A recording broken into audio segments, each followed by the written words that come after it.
A substitute teacher. Different school every few weeks, never the same kids twice. You stayed detached. Learn the names, survive the day, move on.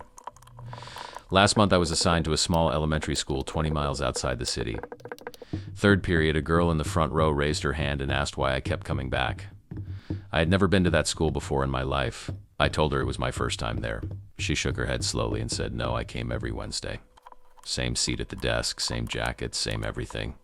The other kids nodded along like it was obvious. I checked my records that evening. I had never been assigned to that school. Not once in 3 years of substituting. I asked the school secretary the next morning.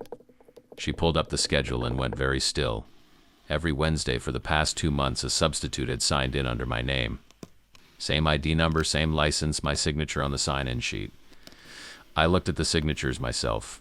Identical to mine, I couldn't tell the difference. I asked what happened to the classes after each Wednesday. Secretary said nothing, perfectly normal days. But 3 different teachers mentioned the Wednesday sub always stayed after the kids left, sitting alone in the classroom until the janitor locked up at 9 p.m. Every single week.